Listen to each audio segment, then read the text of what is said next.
Meron tayong pag-uusapan na isang loan app na nakaagaw sa akin ng attention sa Google Play Store kasi bago lang yung kanyang pangalan.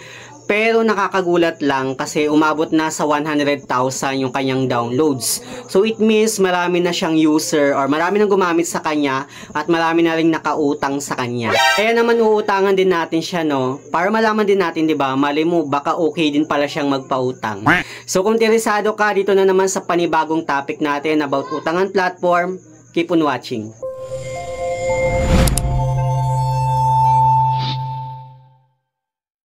Hello guys, it's Ciel Mariano and welcome back to my YouTube channel.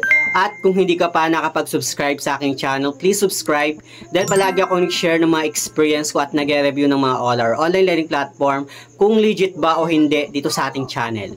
So inutangan ko nga itong loan app na nakaagaw sa akin ng attention at available siya sa Google Play Store kasi doon ko siya na-discover. Bagong-bago lang yung kanyang pangalan sa akin, ngayon ko lang din siya na-discover.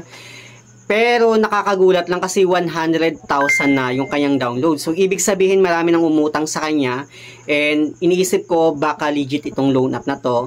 So nagtry akong mag-apply at dito nga i-review natin siya. Tsaka nga pala, wag nyo muna siyang balaking i-download sa Google Play Store hanggat hindi nyo pa natatapos itong video natin. Dahil sisilipin muna natin siya kung igagrab ba natin or magpapas tayo doon sa kanyang offer. So ito ngang loan app na tinutukoy ko ay ito ngang si Peso One, Pass Loan PH. At yung pangalan ng kanyang company, Peso 101, Lending Service Incorporation. At dito no, meron na siyang 4.6 na stars, 12,000 na reviews, at 100,000 na download. So, ganun na karami yung mga umutang sa kanya.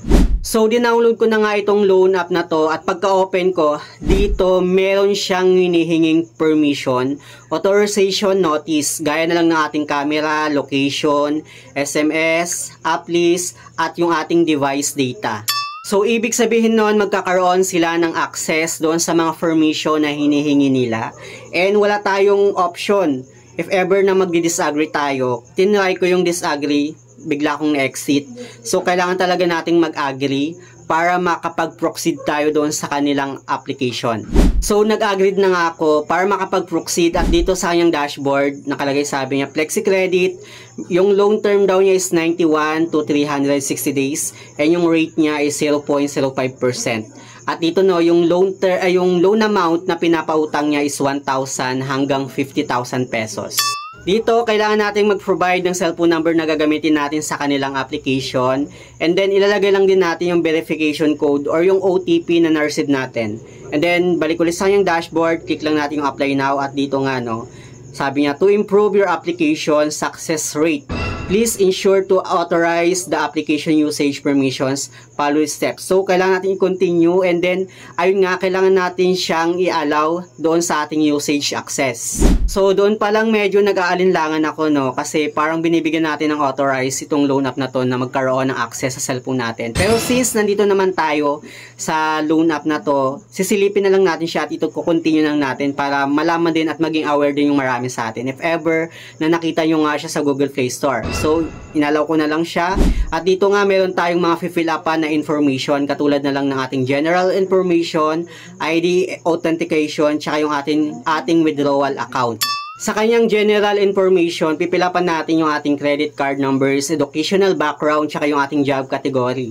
And pagdating sa job category niya, yung mga pwedeng mag-apply sa kanya is housewife, student, fisherman, farmer, unemployed, freelance, retired, self-employed, minor, security guard, driver, clerk, sales, BPO staff, senior manager, police officer, court staff, lawyer, military staff, journalist, government staff, IT engineer, private-owned businessman, teaching staff, architecture engineer, medical staff, scientific worker, accounting, bank and financial regulators, writing content, public service NGOs, loan practitioner, collection staff, arts and sport, media staff, gambling worker, tsaka others. So, ang daming mga pwedeng mag-apply sa kanya, even nga yung mga student at unemployed, housewife, yung mga yan.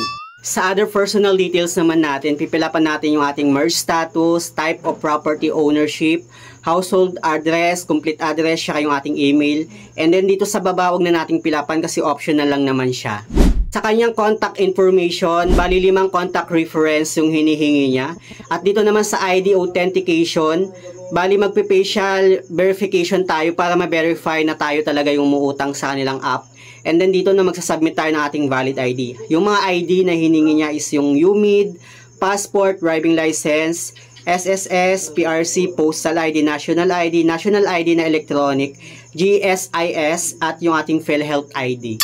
Pagdating naman sa kanyang withdrawal information, it's either e-wallet or bank transfer natin ma-receive yung pera or yung loan amount na hiramin natin. And then after noon, pagkatapos kong masubmit lahat ng information ko dito, may offer na siya sa akin na 2,000. And yung pinaka-maximum talaga is 32,000. Pero yung pinaka-in-offer lang sa akin is 2,000 since first time borrower pa lang naman ako. And yung kanyang loan term daw is 157 days. Kasi 6 terms daw siya. Anyway, dito sa kanyang confirmation, medyo nag-aalangan ako kasi baka kapag once na kinonfirm ko siya, baka mag-auto disburse yung loan amount sa e-wallet na ginamit ko. And so far, nung kinonfirm ko siya, hindi naman. Kasi meron pa pala siyang order confirmation at dito ka na mag-decide kung i-grab mo yung offer niya. Anyway, sa loan amount na in-offer nga niya is talaga is 2,000. And then yung loan term daw niya is 157 days. Service fee niya is 660 pesos. So, kung i-calculate mo yun, no, sa 2,000 minus 660 pesos, ang total amount lang na ma-receive mo is 1,340 pesos. Ganun kalaki yung kanyang service fee at ganun lang kaliit yung amount na ma-receive mo. So, ikaw nang bahala, diba? Kasi para sa akin, hindi siya okay kasi ang laki na agad ng kikitain niya sa'yo. Anyway, sa kanyang repayment details, meron siyang term 1 hanggang term 6. And dito, no, doon sa term 2 ha, doon na tayo sa term 2. Sa term 2 niya, wala ka nang babayaran doon. 2 pesos lang hanggang term 6. Sa term 1 ka lang magbabayad, which is 7 days repayment lang siya. And dito, no, yung repayment amount na ibabalik mo sa kanya is 2,153 pesos kasi meron siyang interest nga na 163 pesos. Imagine, kinaltasan ka ng 1,340 pesos. Ay, kinaltasan ka ng 660 pesos. Tapos, mag-i-interest pa siya ng 163 pesos in just 7 days. Imagine, kinaltasan ka na nga ng 660 pesos, may interest pa siya na 163 pesos in just 7 days. So, ganun kalaki yung kikitain niya sa'yo. Wala nang paligoy-ligoy, nag-pass ako sa kanya kasi hindi ko matake yung ganung service fee niya, pati yung kanyang interest. Ang laki ng kikitain niya sa'yo in just 7 days. And actually, kung bibilangin mo ha, parang nasa 6 days lang talaga yung kanyang repayment term. Kasi kapag once na nag-apply ka ngayong araw, counted na yon doon sa 7 days. Like kahit gabi ka pa nga nag-apply, kasi gabi ako nag-apply sa kanya, means counted na siya doon sa 7 days. So after 6 days, babayaran mo na siya, tapos ganun na agad kalaki yung kikitain sa'yo. Hindi siya recommended na utangan, at sa mga nagbabalak dyan, huwag na kayong tumuloy kasi mababaw na kayo sa utang. Lalo't hindi talaga siya okay sa akin. Anyway, yun lang naman yung gusto kong i-share dito sa ating topic ngayon. If ever na makita nyo siya sa Google Play Store, huwag na siyang i-download. Hanap na lang kayo ng ibang mga loan app na mas legit pa kaysa dito. So, yun lang naman sa mga hindi pa pala nakapag-subscribe sa aking YouTube channel. Please don't forget to like, share, subscribe. Click the notification bell para lagi kang updated sa aming susunod na video. Thank you guys, thank you for watching, and see you on my next video. Bye!